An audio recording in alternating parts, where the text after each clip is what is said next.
The people who did nothing to stop the steal. This gathering should send a message to them. This isn't their Republican Party anymore. This is Donald Trump's Republican Party.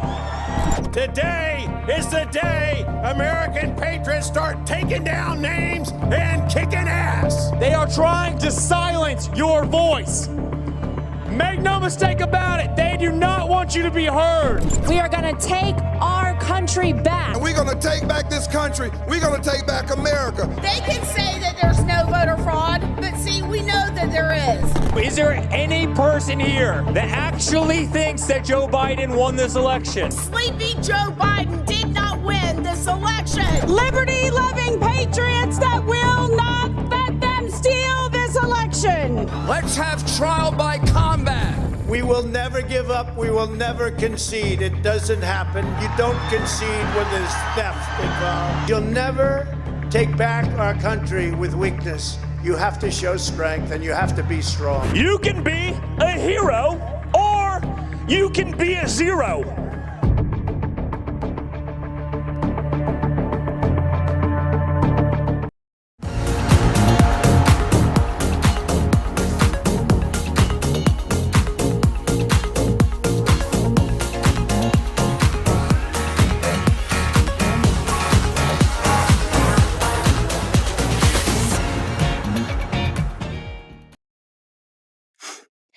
Welcome to LPTV's We're Speaking. I'm Maya May. And I'm Lisa Senecal. Every Wednesday, we're bringing you voices from the majority. That's right, women make up 51% of the U.S. population. America's issues are women's issues, especially the state of our democracy right now. That we will continue to live in a democracy is anything but secure. So, on this Warrior Women Wednesday, we're speaking about the vital role of women in politics and our democracy, the double standards women face, and what we can do to move beyond them and take the leadership roles we should have, that the country really desperately needs us to have. Yes, truly, because when women lead, we lead with compassion.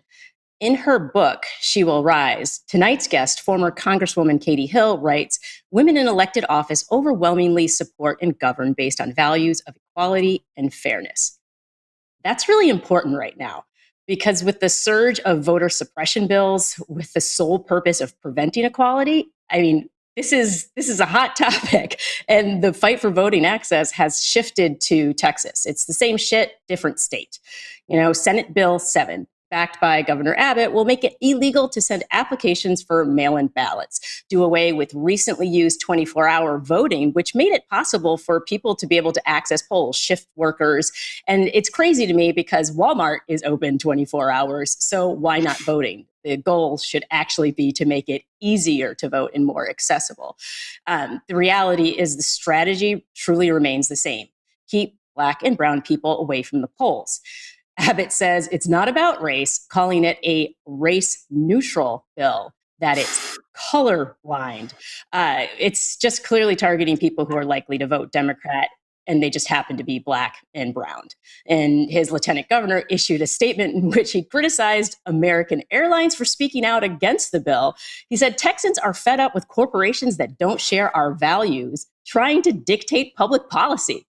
Which values are you talking about, man? Like free and fair elections? That should be the values that we all share.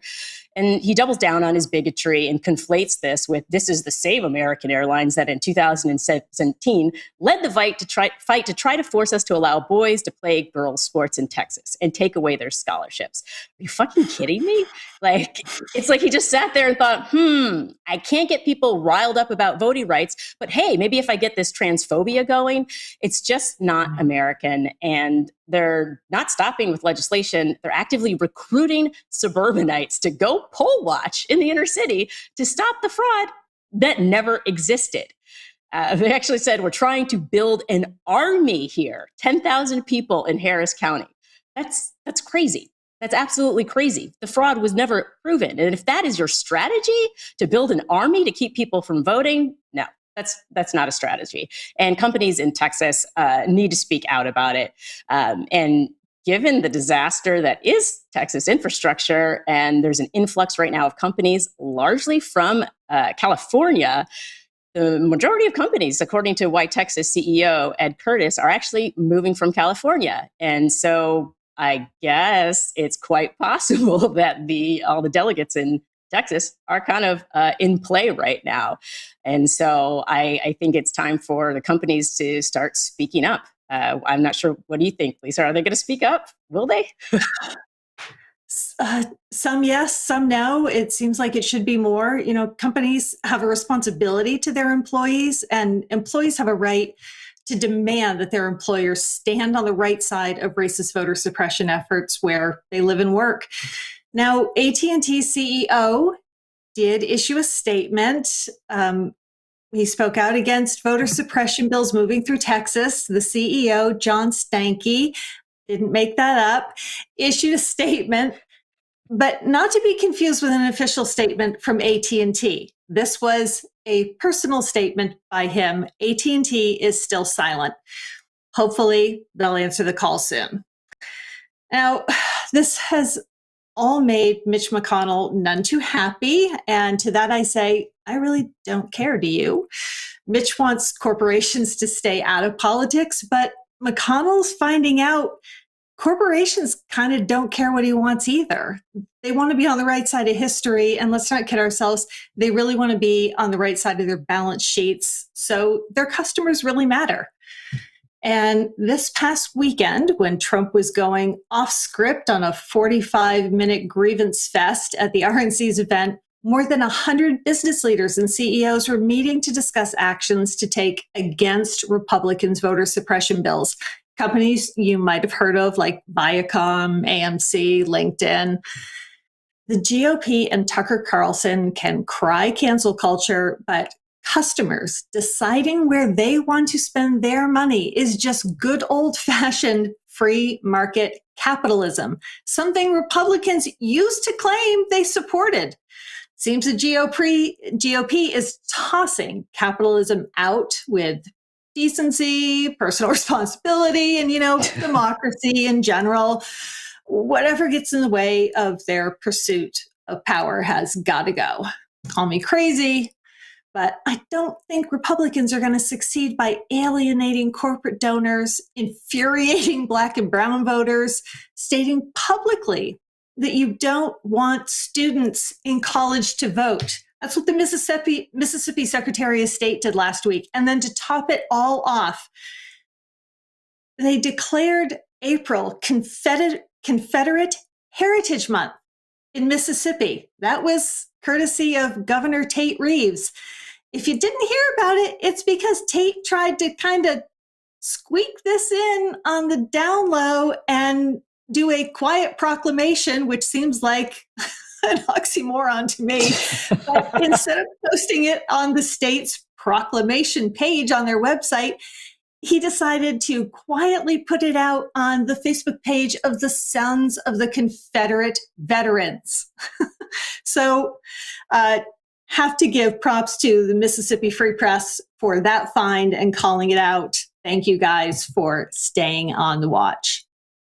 Yes, we need everybody to stay vigilant right now because it's getting crazy out there.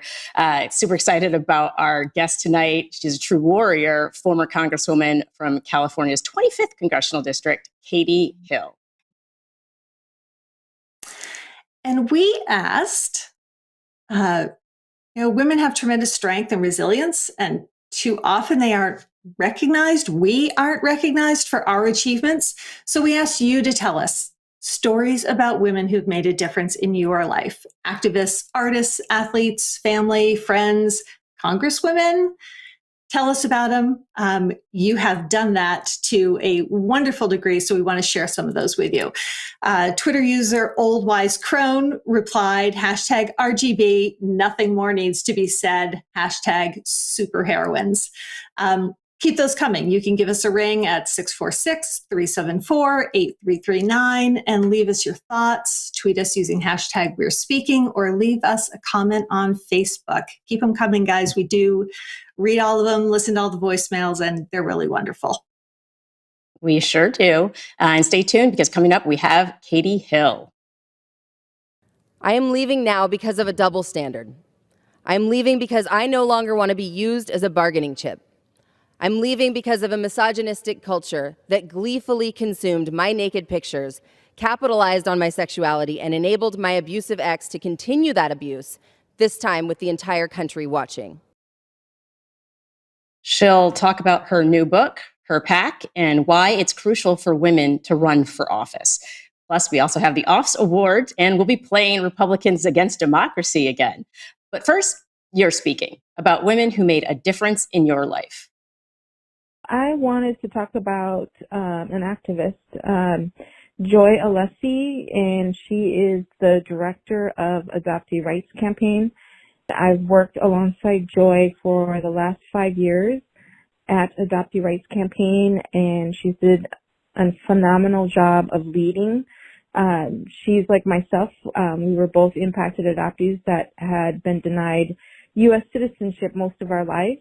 Joy came from an incredibly horrible adoption experience where she was homeless in the foster system without citizenship, and managed to get educated and step up.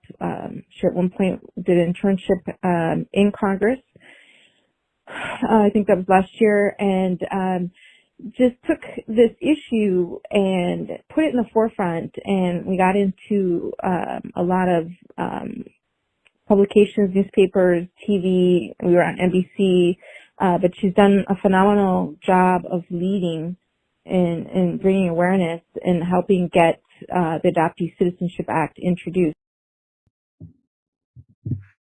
Love to hear from our audience members. You are amazing, really sharing great stories. Our guest tonight is former Congresswoman from California, Katie Hill.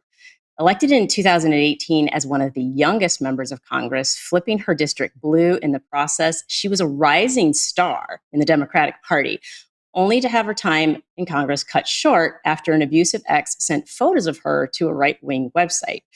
But her story didn't end there. She pivoted quickly, founded her own PAC, and published the book, She Will Rise, becoming a warrior in the battle for true equality. Welcome to We're Speaking. Hello, Katie Hill. Oh, great to see you. Thanks for having me. Thank you for being here. Yeah. Yes. So before we start, I want to talk Santa Clarita. I don't know if anybody's ever asked you this, but Santa Clarita Diet is actually one of my favorite shows. It's a great show. It's totally. I'm so sad that it got canceled, and it should have gotten a lot more credit. But you know, that's the town's little claim to fame. That and Magic Mountain, I guess. Well, it's two great things. It's a great show. We were talking about earlier, and I was like, Santa Clarita, and I actually live down the road, so I was like, this is amazing. Yeah. So I definitely, I'm so glad to know that you watched it. I was like wondering, I was like, oh, maybe she doesn't always watch it. Maybe people from Santa Clarita. So, well, then you know what? When we finish all this, we're going to actually start a campaign and get them to bring back Santa Clarita Diet, because I need to know. I need another season. I need to know. We all need another season. Yeah, the writing was great, the acting was phenomenal, and so that definitely means it's going to get canceled. So yeah, right, exactly. All good things. Yeah. So let's go ahead and dive in. And Katie, because Matt Gaetz does not deserve any of our time, we want to dispense with him as quickly as possible. So real fast. Real fast. So he came to your defense. He now has current allegations against him for sex trafficking, a sexual relationship with an underage girl, sharing intimate photos of women with members of Congress while on the House floor. He's following the Trump playbook of denying everything and refusing to step down. Disgraced former Republican Governor Eric Greitens resigned in 2018 after he was indicted on invasion of privacy charges for allegedly tying up and taking partially nude photos of his mistress in order to blackmail her. He's now running for the Senate and spent the past weekend hanging out at Mar-a-Lago with Individual One. Oh, what fantastic. I missed that news, so thanks for that. Oh, I know. So you're a little nauseated now with the rest of us. Yeah. So really, what does this say about both the state of the Republican Party and the double standard for straight cisgender men versus everybody else? Yeah, I mean, I think that it shows you that they're normalizing it being okay for men to objectify women on a disgusting scale. When you're taking, I mean, we know everything that's happened, right? With all kinds of sexual misconduct over the years, and Republican men who have said that their mistresses need to get abortions while they're campaigning on pro-life stuff. I mean, the hypocrisy is never ending.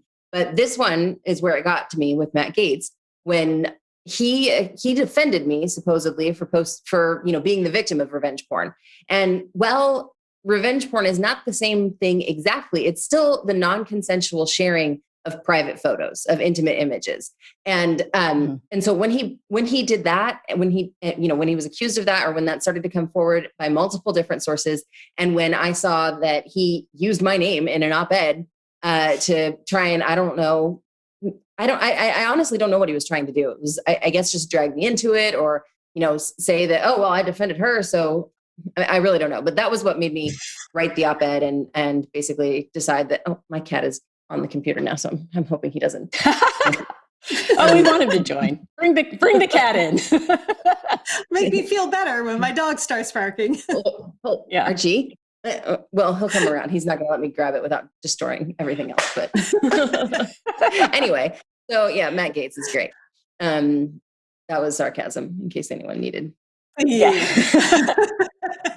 that's exactly right. People saying that anymore. Yeah, I don't. Yeah, and I doubt what's interesting to me is we talk about the hypocrisy. We've seen the hypocrisy. And you've mentioned previously that revenge porn, like that's not the right terminology for that. And I think it's really important for people to understand what that is, non-consensual intimate image distribution. You've had this experience and now you're working towards, and I know it's very important that there's federal legislation. And as a part of VAWA, that is kind of the goal. Can you talk about why that's so important to have it on the national? Yeah. So a couple of things. The first is, yes, you're right that revenge porn is not the preferred terminology because of exactly what confuses people is that they think that, oh, well, it's something that's done in revenge. It's kind of like the women might deserve it. But it also is when men are bragging about women. They're just doing it boastfully. They're doing it as like, haha, look what I got. And it's still without their consent. And it's about taking ownership of our own bodies and saying, this is ours. What, in my case, there are photos the photos were all ones that I didn't know existed, that I didn't know had been taken. They weren't selfies that I'd taken and shared, which often gets lost in all of this. But even if they were, they're not ones that is nobody else's property except for mine. And that's the same thing goes for every single woman and man who has been a victim of this. So I think that, the act that we are working towards, which is called the SHIELD Act, and we were able to get it in as an amendment to VAWA that passed the House already. It makes cyber exploitation, which is exactly what we're talking about, a federal crime. And right now it's a crime in 40, I think they've actually just upped it. So now it's 50 states and territories. It's almost everywhere, but it's a patchwork of laws. And as we know, anything with the distribution of photos these days is going to be done across the internet or across cell phones, which cross state lines, which means that, in my case, for example, we didn't even know which jurisdiction we should file it in because DC and California have different laws. If there had been a federal law, it actually very likely would have deterred places like the Daily Mail from distributing it. So it really needs to happen. And especially, I don't know if we were going to talk about this later, but the lawsuit that I'm engaged in with trying to make sure that the Daily Mail can't do this in the future was just tossed out by a California judge, basically saying that this is free speech, that publishing it because I'm a public figure, because anyone's a public figure is free speech. And that has too many implications for too many people that I can't let that just be what it is. So we're appealing, and I'm hopeful that the Court of Appeals is going to be able to correct that decision. Yeah, I sure hope so. That ruling was so disheartening and really defied logic. The idea that a story has to have photographs to go along with it to satisfy what public interest is absurd. We have stories published that tell us things all the time. Right. We don't always need pictures. We're not a post-literate society. We can understand words still. And that was really what the judge ruled. Yeah, and every respectable news outlet that wasn't a conservative pushing media outlet that was, I mean, there was a right-wing blog that was the original distributor, and then it was the Daily Mail, and every single other channel posted the same allegations. And when I don't mean just channel, but like publication posted the same kinds of allegations that were involved. They reported on the same facts, but they did not post the images because they didn't need to post the images for it to be a valid story. Mm-hmm.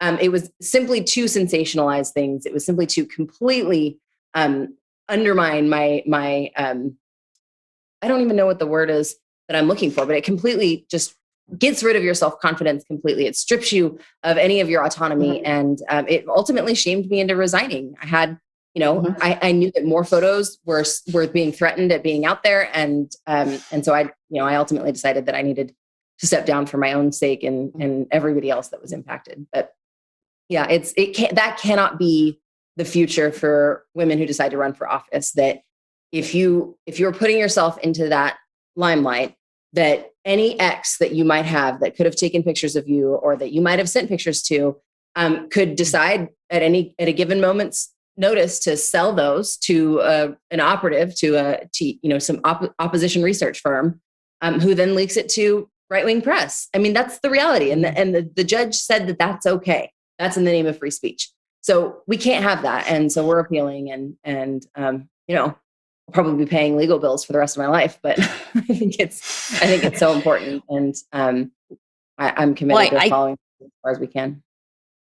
And I think it's incredibly important because their actual objective is to silence you and to send a message to women everywhere. If you speak up, we are going to try to silence you. And what I love about your story is that you refuse to remain silent. Like that is just so really important. Annoying bug that just keeps showing up. Exactly. And I think they're going to realize that. And as you do that, that informs and empowers so many other women who can look to you and say, you know what, this is what it looks like to be resilient and to keep going. And so I think it's so important that, you continue to speak out. You wrote the op-ed and you pivoted quickly with your PAC. And so can you tell us a little bit about the PAC and what the goals are for Her Time? Yeah, thank you. So I founded the PAC when I resigned. I basically had a decision to make whether I was going to keep the money that I had raised into my candidate committee to potentially run again for future office, or I could convert it into a political action committee. And I did the latter. And the purpose of Her Time, the goal, the mission, is to support women who are running for office, especially long shots, women of color, young women who are not necessarily like within the political establishment that are going to get the help that they need off the ground to be able to make it or to be able to even have a fighting chance. And the other part of what we do at Her Time is advocate for the issues that uniquely impact women. And some of those are issues that affect everybody because women's issues are America's issues. So it's HR 1, for example, getting big money out of politics because women are not going to have a fair shot in politics until we do that. It's the ability to organize. It's the PRO Act. It's things like that. But then, when we get into the specifics, it's the Violence Against Women Act, the issues that are so clearly affecting just women. It's the Violence Against Women Act. It's equal pay, it's paid family leave, all of those things. And right now, our most pressing fight, and the one that we shouldn't have to wait until the filibuster is just, dealt with, because it should be a bipartisan issue. And we need 60 senators and we got 30 Republican votes in the House. So this time we should be able to get 10 senators to agree with it and it should pass. I think we should, make it pass by this summer. So right now with Her Time, what we're doing is really organizing around that, mobilizing people, figuring out the 10 Republican senators that we need to ensure are, getting that support. And it's going to be a a lot of work, but I'm excited for it because it has to happen. Yeah, it really does. And the bipartisan support is disappointingly difficult to find. So many of these issues, it should be so easy for people across party lines to be able to support. They're just such basic human decency, and that we've gotten to a point right now where that's not enough. And there has to be something else you get out of it, or it's, to throw up a roadblock. So Katie, in the Republican, sorry, go ahead. No. I was just going to say that Joni Ernst is already out there, saying she's introducing her own version of the Violence Against Women Act, because we, in the Democratic version, have what's called closing the boyfriend loophole, which means that we are saying convicted stalkers and domestic abusers should not be able to own a gun. But that's something that the Republicans are fighting, and they're using that. The NRA has said that this is a bill that they will punish people for supporting, which is just the fact that even matters to politicians is disgusting. But the whole thing just needs to. It should be a non-issue. It's like if somebody's convicted of abusing their spouse, then they can't have a gun. But if they're convicted of abusing their girlfriend, then they can. And it's just like the dumbest loophole that exists. And they're campaigning on how it shouldn't be the case. Yeah, it's insane. What they're really saying is if you want your boyfriend not to be able to have weapons that he can threaten you with, you need to marry him. Yeah, you better marry him. Yeah, exactly. He can take his gun. So I do not advise that for anybody who's Jesus Christ, are you kidding me? I know. Yeah, the logic ceases. And this is why it's so important to have women in Congress, women in positions of power, because we need thoughtful leadership that makes sense. I spoke about it earlier before you were here, but in your book, you write, women in elected office overwhelmingly support and govern based on values of equality and fairness. We know this to be the case. There it is. She will rise. I think this is so important to note because we're at a time in history where I feel like we're at a crossroads, and we see what this male-dominated leadership has created. But we've also seen how difficult it is for women to make headway in the legislative space. So you've been through it. What recommendations do you have? How can women that want to enter into these male-dominated spaces, what can they do to be successful? Okay, so I think there's two parts. For the women themselves who are thinking about running or getting involved in some way, the first thing is, and I hate that I have to say this because this shouldn't be the case, but you have to toughen up to the nth degree, because it shouldn't be that you have to put on every single bit of armor and you need to be able to take anything that they throw at you. But that's the case. Like you really just need to know that whatever you think is coming, it's worse. That's the lesson that I had to learn the hard way, clearly. But I also think, remember that you have allies and you have people who deeply love and care about you, and you can't ever forget that. And that's the part that will continue to be there. When something goes wrong, and you need to be able to have that foundation before you really, try to have the support of other people, because you're gonna have to come back to your core support at some point when inevitably shit hits the fan. So, but more importantly, I think even the people who are considering kind of taking the plunge themselves, is for the rest of us who are who can support them. And so getting involved in campaigns early, supporting women from the very beginning, instead of asking or insisting on those viability questions of, are you able to raise enough money, or who's supporting you already? What are your endorsements? Because women don't have those from the outset. They don't have those built-in advantages that most male politicians do. So we need to support each other. And I hope that the data has changed, but previously it has been that women political donors still give more money to male candidates than they give to women candidates. So, that's something that we're really trying to change with her time. there are great organizations like Her Time, obviously, but also Emily's List and other groups that specifically support female candidates, that if you want to support, they'll do a lot of the heavy lifting for you about trying to find great candidates across the country that need the help. But we've got to stand together and take those chances on each other, because no one else is going to. Women and girls really face unique challenges, and especially women who decide to get into the public sphere. Mm-hmm. Now, this whole generation, younger generation coming up, it's unusual that someone has not shared an intimate photo with someone that they're in a relationship with. It's just become part of the culture. And as much as parents have said, don't do this, that's parents do it. So it is part of the digital culture now. So, we have to learn how to deal with this, but there is still such a huge double standard for men and women when it comes to our sexuality. And as long as men are heroes and women are whores when it comes to being sexual beings, women are going to be at a disadvantage with those photos potentially coming out. So what do you say to women who are worried about this happening? And what do you think it's going to take?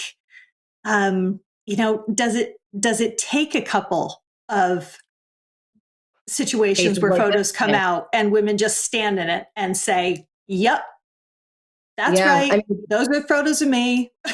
It's starting to feel that way. I think you were mentioning the disproportionate impact on women, and 90% of victims of cyber exploitation are women. So you're 100% correct.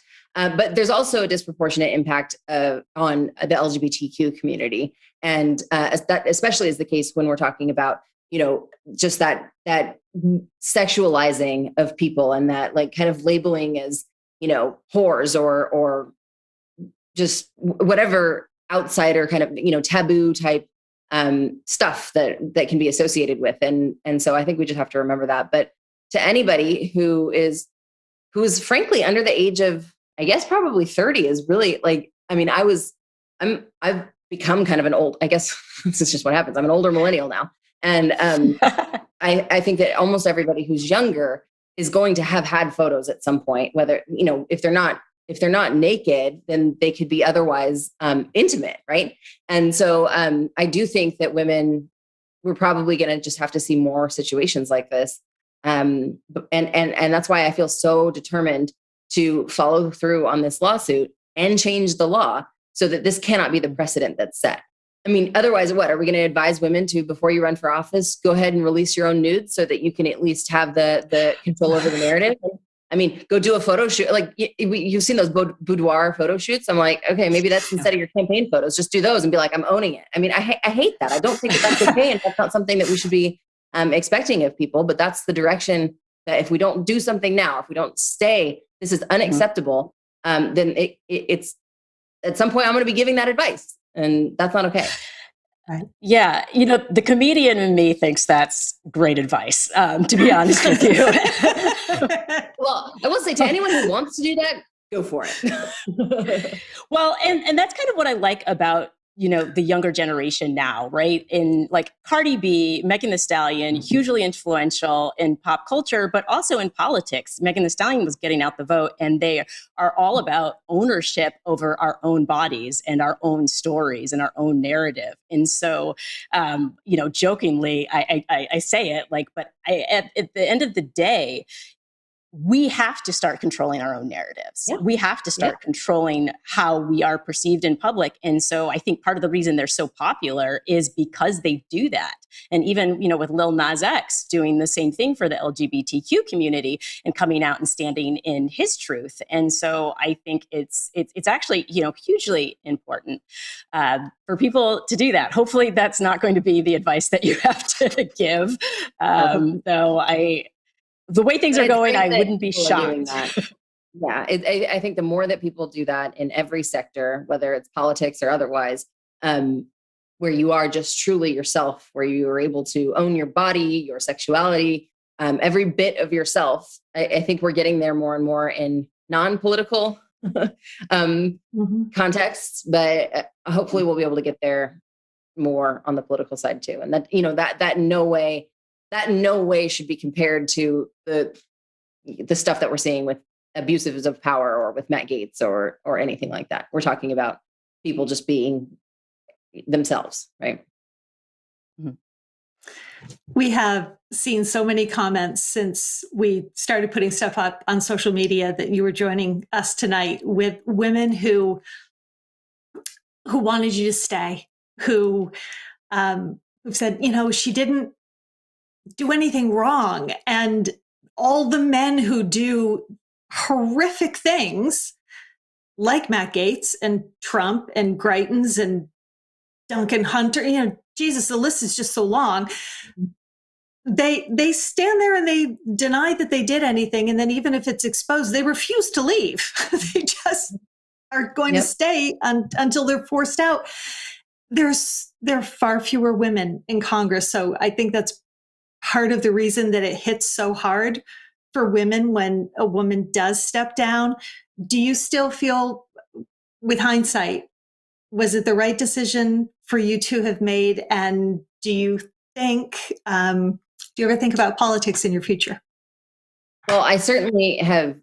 I have spent the last year and a half really reliving that decision, right? And so when my district in the special election went back to a Republican, I certainly had to rethink it. And then when the district stayed with a Republican, even though it was a general election and Biden won the district by 10 points, I had the same question. And the reality is, though, I had to do it at that point for myself and for what I felt was the right thing to do, and for my own mental health, and for what I felt like I was protecting, whether it's my own colleagues of having to have that scandal and taking up the front and center attention, just as basically Republicans were going to use that as their little focal point when we were talking about impeaching the president. And I did not feel okay about that. I did not feel okay about exposing my family through this entire thing, continuing to put them through that, and continuing to put my staff through it. So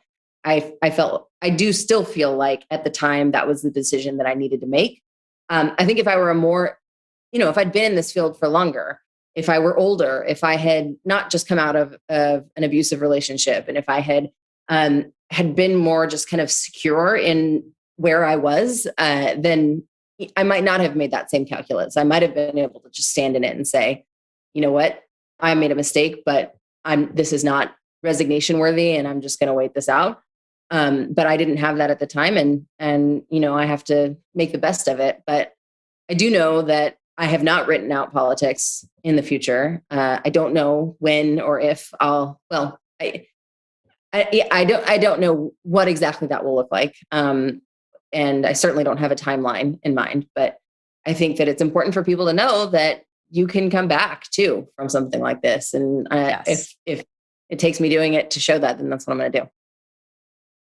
I'm so glad to hear you say that, because bouncing back, that to me is critically important for people to learn, not just that you can do it, but how to do it. And so I'd love for you to share, before you go, any tips for what you did to help heal, to help preserve your mental health, to get yourself prepared to be engaged again, whether it was through writing your book. For me, I like meditation, journaling. But I'd love to know what.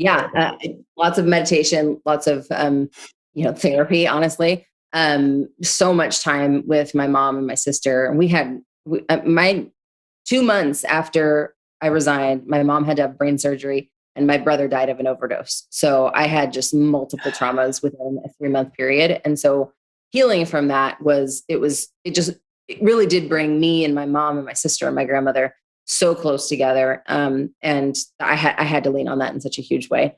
But I think it has to be a combination of things. And I think so much of it is about finding your voice. And the book was an important start of that for me. And my dad, it's funny, my mom has been key on all of her words of wisdom. But one thing that my dad has said that really stood out was that, Katie, you're not going to be able to be okay with anything if you don't find a purpose. So, and that same thing has been echoed among others. So starting the PAC was really critical for me. Like, I have to have a cause. I can't just do something for money, because that was kind of the conversation. It's like, I could go get a lobbying gig right now. You know, my time period has pretty much passed for how long you have to wait after leaving Congress to be able to be a lobbyist, and I could make a lot more money, but that would never work for me. Well, Katie, thank you so. What you've done is so inspiring. Maya and I have both read your book. It is wonderful. I really encourage people to read it. And I want to thank you. You said a few minutes ago that the decision you made was the right decision for you at the time. And I think it's so important for men and women to really hear that, because it was your decision, and everybody has to make those own decisions. And we tell women who have sexual assault stories, you don't owe anybody your story, and you did what was best for you. And it's such a good example for you to be setting for other women among all the good examples that you're setting. So I appreciate it. Yeah. Well, thank you for having me on. Great to talk to you. Yes, it was excellent having you on. And and I hope to see you again in the future here, because we have many great conversations to have. Wonderful. Yeah, thank you. Have a good night. Right. Thanks. Right. Resilient. Super resilient. It's like, it's so tough to go through that and to go through it publicly. Like, it's one thing, I'm a survivor, we've talked about this before. It's very difficult to go through something like that without the public being involved. And so to have the public involved and to understand that you're going to have to take a decision that may not be, the best for the role that you're in, but it's the best for who you are as a human being, and to be able to heal. I think it's so crucial. And I think it's so wonderful the way that she's bounced back. Like, I hope a lot of women are watching tonight and know that you can bounce back from crisis.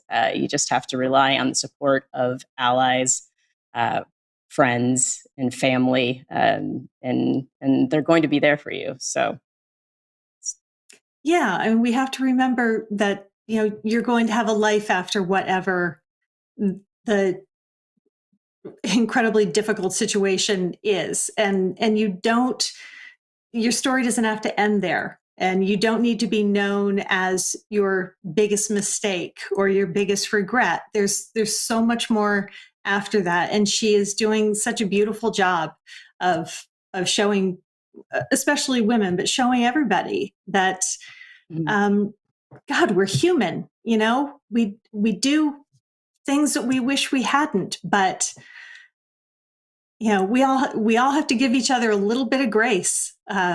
And acknowledge that when somebody's in the frying pan, part of the reason that, people come in and pounce on them is because they're really glad it's not them, because it could have been for most people, because we've all got, things that we would rather not have exposed to the general public. And, God, just cut people some slack, folks. Yeah, for real though. So, we are going to take a quick break, and then we are going to come right back. Sorry you're going to see Matt Gaetz again, but it is important. The Republican Party is in shambles. Defeated, shamed, reviled. For 4 years, they towed the party line. And as they did, new stars emerged. Stars like Matt Gaetz, slick and sycophantic. Gaetz was a man after Trump's own heart. Like Trump, he bought influence and power through his family's wealth, spilled his ego on everyone he met. And now he's under investigation on allegations of sex trafficking and a sexual relationship with an underage girl.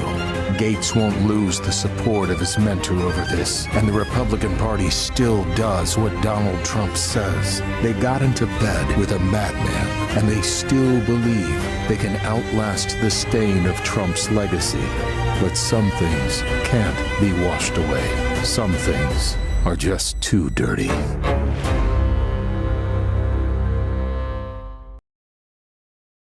Yeah, no amount of bleach is going to be able to get that stain out. It is here to stay. But we have asked all of you to talk to us about the people who inspire you. And so let's have a little bit of a cleanser and hear about that. Janine Ship Reed writes, Gloria Steinem impressed me with the Playboy Bunny story. I was in the 9th grade. It was on after that. Coattails of the civil rights movement, women's rights, and ending the Vietnam War. Never looked back. And Charles Houston wrote us on Facebook, other than my mother, the first vote I was eligible for was cast for Shirley Chisholm in 1972 presidential primaries. Among other things, she taught me to aim high even when the odds are stacked against you. And Jim Gregoire said, Janet Ray, my calc teacher. When I dropped her class, she looked me in the eye and said, a lot of people do not have the capacity to learn this. You do. 5 years later, I started working towards my engineering degree again. Mechanical engineering degree earned in 2006. Her words were pivotal in helping me understand my potential. Yay, teachers. And Vicky Veda writes, my mother, she was ahead of her time her entire life. She worked since she was 15, except for childbirth. She belonged, that's work, by the way. She belonged to the union, and I walked a picket line with her. She has been a Democrat since she started to vote. She taught me you didn't need a man to make you valuable. She got her own credit when it became available to women, which gave her the right to buy her own car when my father wouldn't let her, and later her own house when the need came. I'm grateful she made me the woman I am today, even though I fought who she was for a long time. Well, daughters, we do that. We are going to take another quick break, and we will be right back after this from the Lincoln Project. We're going to walk down to the Capitol, and we're going to cheer on our brave senators and congressmen and women. And we're probably not going to be cheering so much for some of them, because you'll never take back our country with weakness. You have to show strength. You have to be strong. The Lincoln Project is responsible for the content of this advertising. So Friday, April 16th, this coming Friday, marks 100 days since the January 6th insurrection. We had the Great Depression, the Great Recession, and now we have the Great Gaslighting. It's been 100 days of gaslighting by Republican members of Congress who incited, supported, or excused the seditionists who attacked the U.S. Capitol. We all know what we saw, and we were horrified by it. A lot of us saw the lead up to it, the stop the steal, all of the emails and texts that were being sent out by the Trump campaign, even him coyly saying like, oh, I don't know if I'll step down. We'll see when the results come out. And this slow build is something that we cannot look away from, because they built a narrative for this. They created this from the get-go. And that's what gaslighting is. That's the effects that we're all feeling right now, because we're asking ourselves, wait, did this really happen? Did this actually happen? And because there's this onslaught of information after the fact, it's almost like now we've forgotten. It's like, how short is our attention span? Yeah, and we can't forget. I mean, this was incredibly violent. And to hear Republicans now trying to say, oh, it wasn't really an insurrection. It wasn't really violent. They weren't really armed. It wasn't really them. It was Antifa. It's not, they're liars, but it's not so much that they're liars. It's the impact. I cannot imagine what it's like to be the family of the Capitol police officer who died, or the loved ones of all the other police officers who were injured that day, or for members of Congress who were really traumatized. What has that got to be like to hear your elected officials telling you that the injuries that you have or the injuries you saw happen didn't really happen. It was really no big deal. Yeah. The fact that they want to move on from it without actually even having any level of accountability. While, yes, there are people who have been arrested and who are sitting in jail right now, we're not really hearing much about the politicians who actually inspired all of this. They wouldn't have marched down to the Capitol if these politicians, the GOP, the seditionists, hadn't gotten on a stage and shouted for them to do so. They wouldn't have even been in the DC because they wouldn't have bought into this lie that the election was stolen. From who? From who? Right. And it is that big lie that, it didn't even start in 2020. It's kind of the way we think about it now. But Trump started this in 2016 before his first election, when he thought he was going to lose. And so he was already laying the groundwork to say that it was an illegitimate election. And then he kind of had to backpedal when all of a sudden he realized on election night that he might actually win this thing that I'm not sure he even really wanted. And, so all that he had said leading up to that this is an illegitimate election, ballot boxes are being stuffed, all the rest of the BS that he spewed, he then suddenly had to pivot and say, nope, totally fair election, very secure, all good, no fraud, nothing to worry about. Like backpedal. Bought it.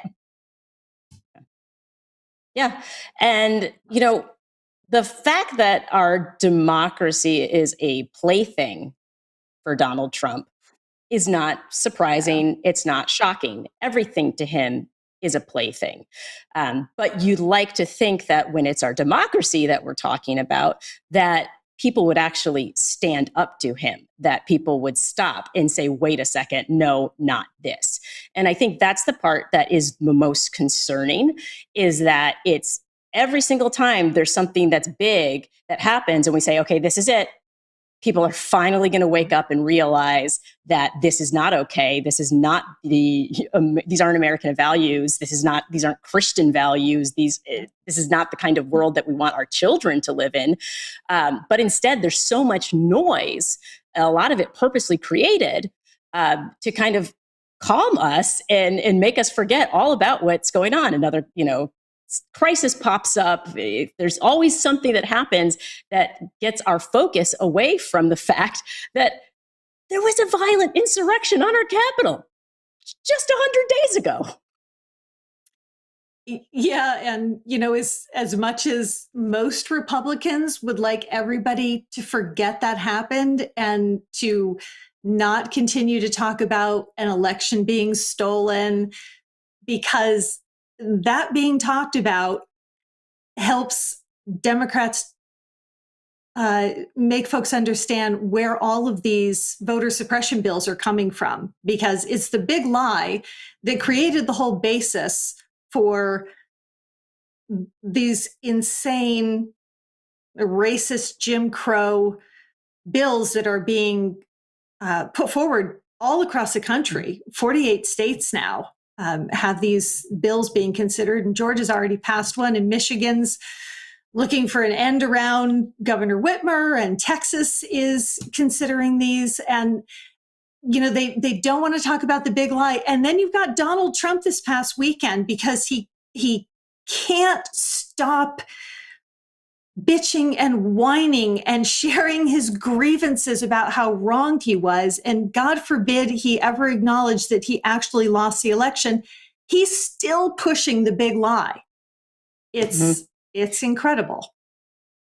It's incredible, but I can tell you, as a stand-up comedian, part of getting people to believe something is telling and creating this reality in a way that is so palpable that people live in that reality. And that's what he's doing. He's skillful at it. That's why he's a con man and he's a con artist. And so he knows that the repetitive nature of what he's doing, having all of his talking heads repeat these lies over and over again, using language that is easy to remember, like stop this deal. And so he has everybody parroting all of these lies. And so the people that voted for him are living in that reality, similar to the QAnon reality. It's like they're in this alternate universe.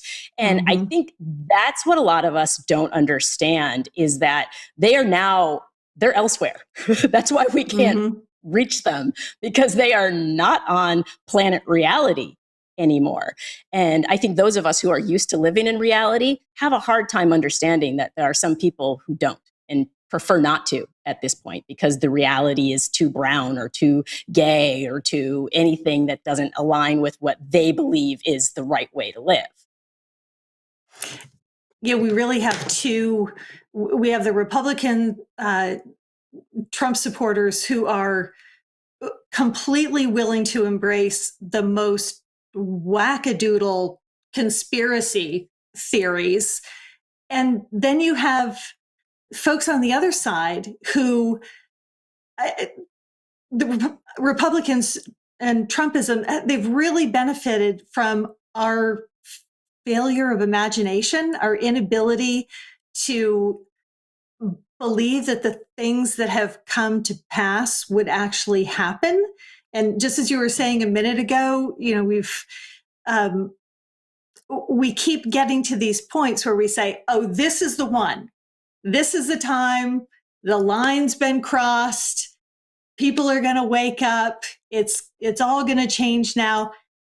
It's not changing. And we've been saying this since so many of us were convinced that he could not possibly get the Republican nomination in the 2016 campaign. And we're now going on 6 years later, and we're still, I mean, if you had told people even 2 months before the insurrection that could happen, most of us would still have been saying, oh, come on.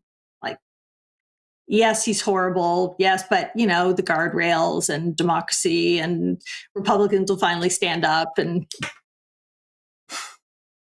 But we can't, and that's the thing. It did happen. I saw it coming, so I knew it was going to be there. But I didn't want it to, and I was trying to, I was letting people know. I'm like, this is not going to end well when you have the kind of rhetoric that he is out there spouting, and all with the end goal of what? Like, what is their vision for America? What exactly are they hoping for? Yeah, at this point, I guess it's permanent minority rule, right? Like, what else is there? Because the demographics are against them, and there is no way that I don't even know what their platform is anymore. They really don't have a platform. They didn't even bother to put together a platform for the 2020 election. They just recycled the 2016 one and said, nobody really reads this shit anyway. So we know Trump's not going to adhere to anything, so we'll just go with this. But they're not trying to appeal to a broader swath of the electorate. They don't care about appealing to Black and brown voters or LGBTQ folk. For the most part, they don't care anything about women. So the only thing that they can do is try to keep folks from voting.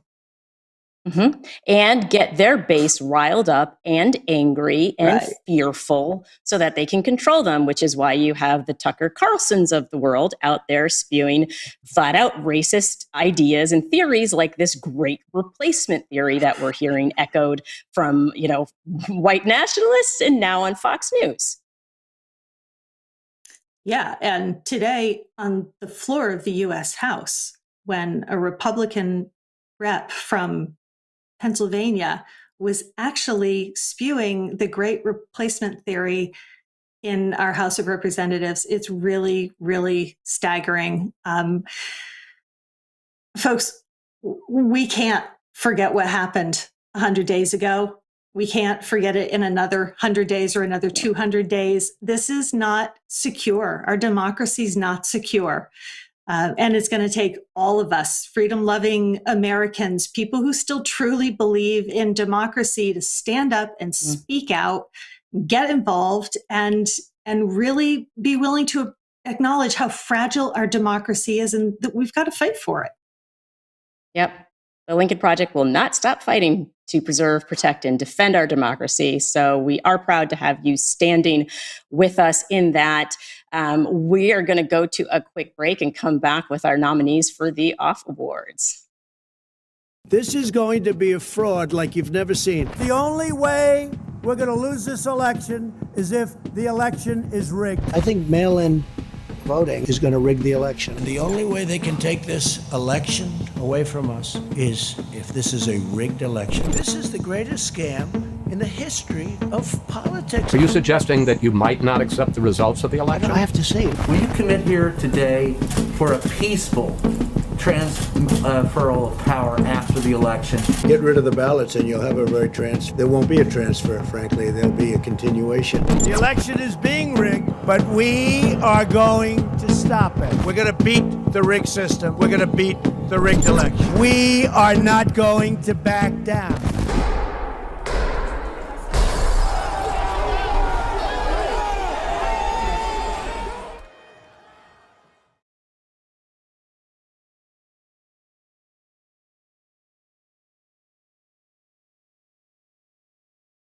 Hi, my name is Amy. I would like to put forth the name of Dr. Barbara Shabazz, who has been so helpful through everything that we've been through, not just with COVID, with the political issues and helping us white people understand the things that we can do to bring about change, how to face our own issues with racism and white supremacy. So each week, we like to take a few minutes to shine a spotlight on some folks whose actions have exceeded our expectations and who have truly outdone themselves in being deceitful, dishonest, disgusting, anti-democratic. And we give them an award for it, called our Oh, for fuck's sake award. It's our way of saying, you are horrible and we see you. Folks, here are this week's nominees. Our first nominee is Tucker Carlson. Tucker, fresh off trying to avoid the fact that he had dinner with one of the women Matt Gaetz is under investigation for quote unquote dating, is now mind training his followers with the racist replacement theory. He is repeatedly claiming that Democrats are importing immigrants to replace his vote as a U.S. citizen. Only 62% of people of voting age actually voted in the last presidential election. So misdirected anger much? He claims that his vote is being diluted. Like it's a cocktail. A bartender put too much ice in, and he's like, I can't even taste this freedom. Like freedom is a tangible commodity, limited edition, and only for white men. And then he goes on to say we shouldn't stand for it with that dumb, scrunched up, pouty look on his face, like he can't see his own racism. Tucker is like a firstborn son, angry his parents are having more kids. I don't think these are Christian values. No, they sure aren't. It's not what I learned in Catholic school. Our second nominee up tonight is Governor Brian Kemp. Governor Brian Kemp of Georgia is really deeply concerned about minority-owned businesses. Yes, that's the same Brian Kemp who recently signed Georgia's Jim Crow voter suppression law. Yes, the law he signed while sitting under a famous painting of a slave plantation and surrounded by a bunch of white guys as a Black Mississippi legislator was arrested and charged with 2 felonies for the offense of knocking on Kemp's office door during the signing. That's the same Brian Kemp. Kemp has deeply problematic, selective, and quite possibly completely manufactured concerns about minority-owned businesses or minority members at all in his state for signing a law designed to disenfranchise voters of color, then feigning concern about their economic security when Major League Baseball refused to go along to get along. Brian Kemp is our second nominee. And our final nominee Mitch Mcconnell, Senate Minority Leader, for trying to play cards he doesn't actually hold. He threatened the corporations that spoke out against voter suppression bills, only to have even more corporations come out against voter suppression bills, including the CEO of Levi's, which is like now synonymous with America. Levi's, right? Like, how do you piss off jeans? He did it. He tried to play two sides after the insurrection, and now he's finding himself on the outside. This is professionally known as playing oneself or fucking around and finding out. You can still weigh in on our poll tonight. The OFS poll is still live, and you can get in there with more than 7,000 people who've already weighed in. You can find it on our Twitter at LPTV. Brian Corbett tweeted us and says, always Mitch Mcconnell. He's got actual policy power and wields it both often and disgracefully. Anyone who's been in power as long as he has concerns me a great deal. And Liz Charpentier, oh, that's tough. It's like playing Marry, Fuck, Kill with Donald Trump, Vladimir Putin, and Kim Jong-un. Oh my God, this is horrible. We will announce the winner of the losers at the end of the show. Oh my God, I'm gonna have nightmares about that tweet. Yeah. Coming up, we are going to play Republicans Against Democracy. But first, we asked you to highlight a stellar woman who influenced your life, and here are some of your responses. Hey, my name is Stephen Russell, and I wanted to tell you about a lady who was influential in my artistic career as a designer. Her name was Michelle Morris. But she was my painting teacher at Virginia Commonwealth University, and she opened my eyes up to the beauty of structure and the discipline of art, which was new to me as far as art being a discipline and a career. I remember her with every creative endeavor I do. Unfortunately, she passed away from cancer, but she's always been someone who represents strength in art and strength in power, and someone I've always looked up to in my life. Hi, I am the mother of an incredible daughter. English was born with cystic fibrosis, and she ended up having a lung transplant when she was about 19 years old. Today, she's 30 years old, and she holds a PhD in industrial organizational psychology from NC State University in Raleigh, North Carolina. And she specializes in humanitarian work, psychology, global health development. She's just amazing, and she's just done all this with health issues her entire life. It is that time when one of our Lincoln Project viewers joins us to play Republicans Against Democracy and wins bragging rights and, better still, some of our new Lincoln Project gear.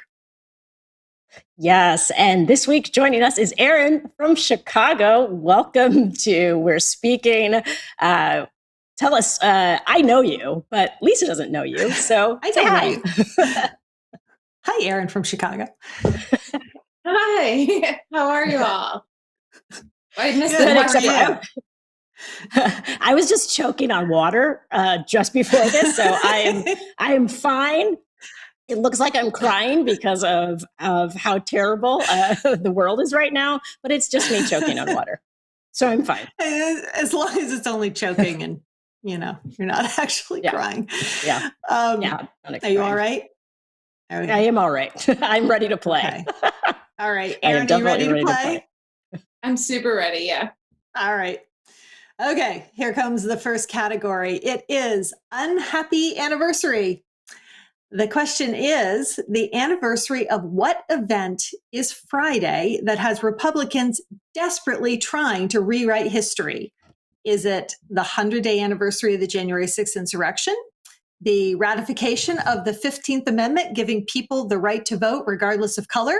Or Title IX prohibiting sex discrimination in public education? It's definitely A, but I love that you put B in there. Because it really could be B, but you're absolutely right. It is A. It's now it's going to be my turn. As we were talking about earlier, it's the 100-day anniversary of the January 6th insurrection, but they are working hard on the other two, B and C. They would still like to see happen. You know, if we could get rid of the 15th Amendment and annihilate Title IX, Republicans would be thrilled. They're going to have to settle for trying to gaslight us over the 100-day anniversary. So you got that first one right. Yay. I forgot my bell. Oh, delayed bell. Yeah, it's coming. It's so from important. Yeah, the bell's important. That's the most important part, really, to this is getting to ring the bell. Are you ready for your next card? Oh, for sure. All right. The category is, I guess everyone really does get a trophy. Your question: the Champion for Freedom Award was invented and given to which former politician who insulted both Mitch McConnell and his mom at the same time, calling him a son of a bitch? Was it A, former House Speaker John, I'm going to say Boner, B, disgraced yet pardoned former Congressman Duncan Hunter, or C, Donald Trump? Oh, this is also so difficult, but I'm going to go with C. I'm on the bell now. I'm on it. Yeah, it's my favorite. I got to get that bell. You are absolutely correct, Aaron. This past weekend, Rick Scott gave that guy, I don't even want to say his name, I hate saying it, an award for cutting taxes for middle-class families and job creators and securing the border, which is funny because on March 19th, which I think was just a few weeks ago, said there's a crisis at the border. So I'm not quite sure what's happening there. The National Republican Senatorial Committee created this Champion for Freedom Award, which was like a tiny little bowl. It was like a little bowl that made Trump's hands look really big. It was like, this is like the saddest. Like his entire post-presidency is just him getting like little trophies from people. Like it's like the giant golden thing that was at like CPAC and now this little bowl. Like they think they're going to appease him with tiny bowls and trophies. You are absolutely correct. So far you are 2 for 2, crushing it. All right, one more category, and it is, I'm so tempted to sing this, but I'm not going to. You don't bring me flowers anymore. What member of Congress was supposedly denied a Mar-a-Lago meeting with the former guy last week? Was it Marjorie Taylor Greene, Matt Gaetz, or Ted Cruz? They're all such good contenders, and I don't actually know the answer to this. So I'm going to go with B, Matt Gaetz. You are right. Yeah, I mean, none of us would want to have to be in a room with any of them, but most of the time Trump actually seems to enjoy their company, which is horrifying. But yeah, Gaetz has now answered the question that has flummoxed so many of us: just how bad must a Trump sycophants press be for the Donald to avoid being seen with them? But it's not bad enough to cancel Matt appearing at a Trump property. He was at Doral to headline an event for Women for America First. But finally, last Friday, a House Ethics Committee opened an investigation to look into the plethora of allegations against Gaetz, including sexual misconduct, illicit drug use, sharing inappropriate images, blah, blah, blah, blah, blah. The list just goes on. All of that, and he still has time to do his hair. Who says members of Congress don't get shit done? So, congratulations. You're 3 for 3, even on the one that you had to full on guess. Very well done. Yes. Thanks. And we do have some Lincoln Project gear for you. So you get to pick between a mask and a hat. So let us know. We'll get that out to you, and you can rock that. In Chicago, where it's either freezing right now or 80 degrees. No one ever knows. Thank you so much for coming and playing with us. Thanks for having me. Thanks so much. Good to see you. It's Great good to see you job. too. All right. Night. Well, it is now time to name the winner of this week's Oh, for Fuck's Sake award. Given each week to the most inane, offensive, and dangerous character in politics. There's so many of them right now. Our nominees were Tucker Carlson, Brian Kemp, and Mitch McConnell. For those who didn't win, remember, it's a dishonor just to be nominated, and we want you to go far, far away. So far, never come back. Yeah. And the winner this week is Tucker Carlson, because of course he is the winner of the losers. You know, Tucker's been playing footsie with white supremacist extremists for a long time, but he's clearly decided he was ready to go all the way. Long gone are the days when Tucker was a mere trust fund sucking racist. He has now taken his propaganda perch provided by the Murdochs as an opportunity to spread the vile, dangerous, white supremacist, extremist replacement theory.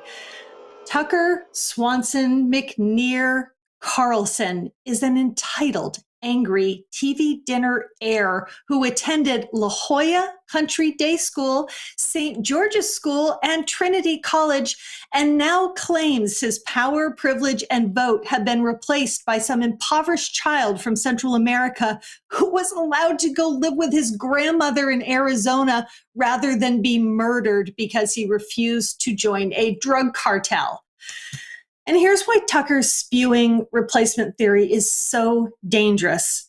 Because lunatics like the El Paso shooter who killed 23 people in an act of domestic terrorism use the same jacked up crackpot conspiracy theory to justify murdering innocent people at a Walmart. And, you know, Tucker might be amoral, but he's not stupid. He knows exactly what he's doing, and he knows the violence that it can lead to because it's already happened.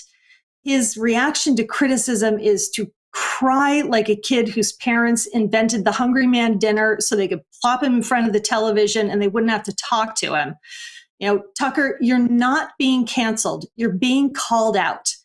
The nicest thing I can say about you is that you are our oh, for fuck's sake loser this week. But man, do I have so much worse than that to say.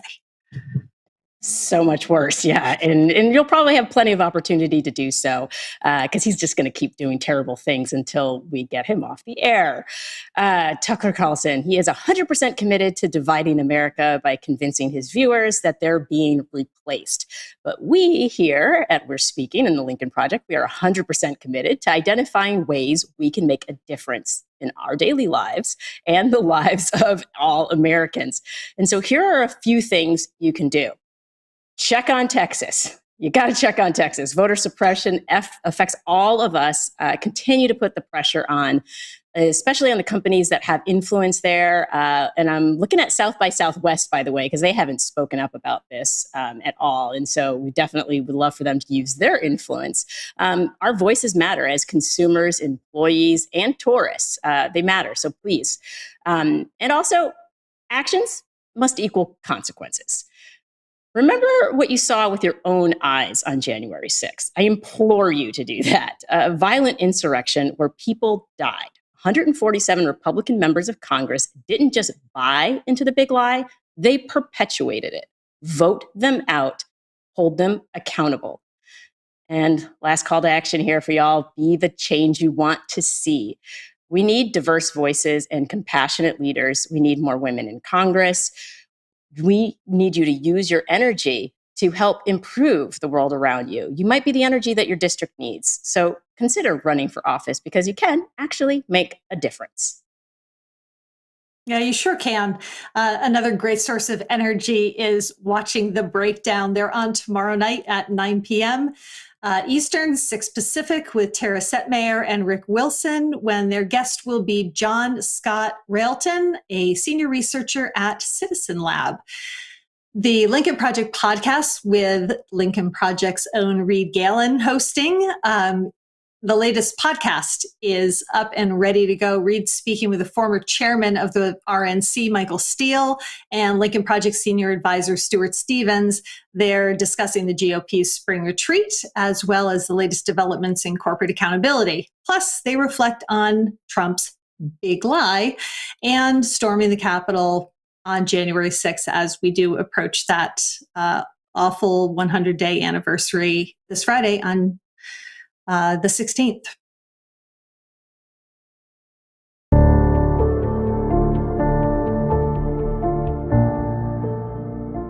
The other day, my wife said, well, Joe Biden is sort of a dull president. And I said, that's the whole point. That's the whole point. Yep. Americans didn't want another 4 years of endless chaos. They wanted someone who got up every day, put their suit on, walks down to the Oval Office, pets their dog, gets his briefing, does his meetings, gives his one speech a day, and actually works, actually runs the government.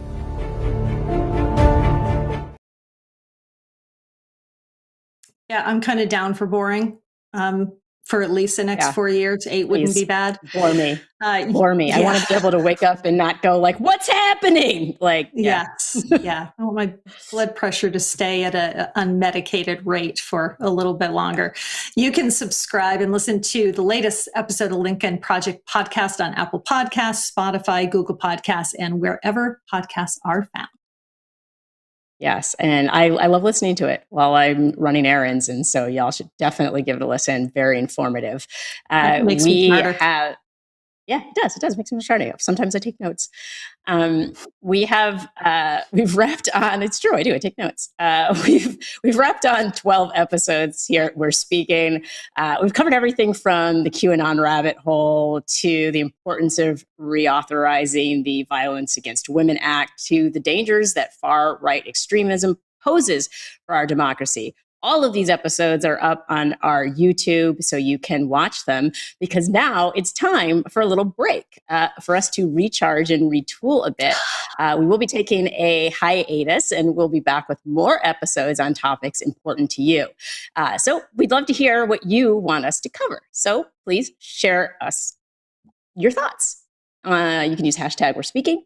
You can leave us a voicemail, text, Facebook.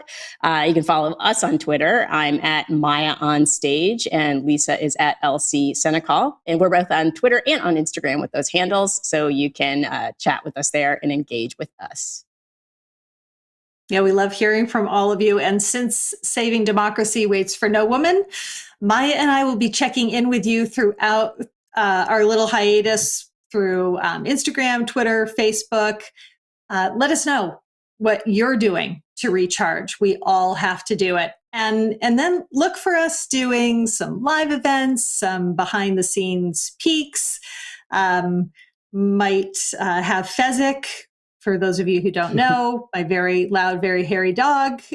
He might get in on the action a little bit. And, you know, you're going to see our delightfully opinionated selves weighing in on important issues and general like anti-democratic fuckery going on while we're on hiatus. So that we're not going to be here, but we're still going to be on social media until we are back up live again. So yes, stay tuned for all of that. And good night. Night, everybody.